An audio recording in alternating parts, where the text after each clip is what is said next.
Current options for weight loss medications include the ridiculously named Q-Semiha, a combination of phentermine, the fen in fen-phen, and topiramate, a drug that can cause seizures if you stop it abruptly. It was explicitly rejected multiple times for safety reasons in Europe, but remains for sale here in the USA, or at least at the time I made this video.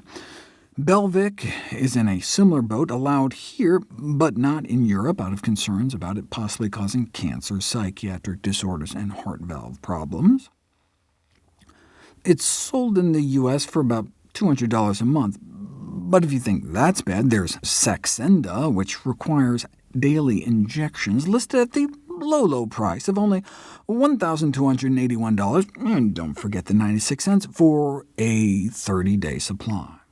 It carries a black box warning, FDA's strictest caution about potentially life-threatening hazards for thyroid cancer risk.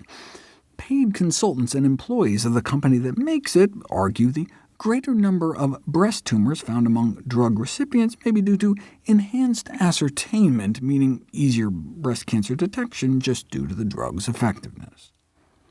Contrave is another option, if you ignore the black box warning about a potential increase in suicidal thoughts. And then there's Ally.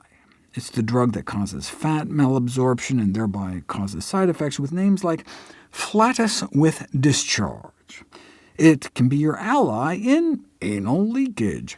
The drug evidently forces the patient to use diapers and to know the location of all the bathrooms in the neighborhood in an attempt to limit the consequences of urgent leakage of oily fecal matter. A Freedom of Information Act expose found that though company-sponsored studies claimed all adverse events were recorded, one trial apparently conveniently failed to mention 1,318 of them. What's a little bowel leakage, though, compared to the ravages of obesity? As with anything in life, it's all about risks versus benefits. But in an analysis of more than 100 clinical trials of anti-obesity medications lasting up to 47 weeks long, drug-induced weight loss never exceeded more than 9 pounds. That's a lot of money and risk for just a few pounds.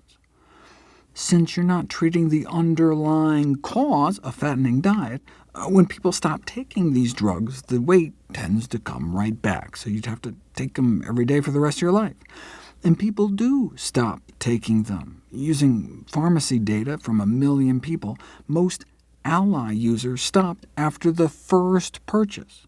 Most Meridia users didn't even make it 3 months. Taking weight loss meds are so disagreeable that 98% stopped taking them within the first year. Studies show many doctors tend to overestimate the amount of weight loss caused by these drugs, or were simply clueless. One reason may be that some clinical practice guidelines go out of their way to advocate prescribing medications for obesity.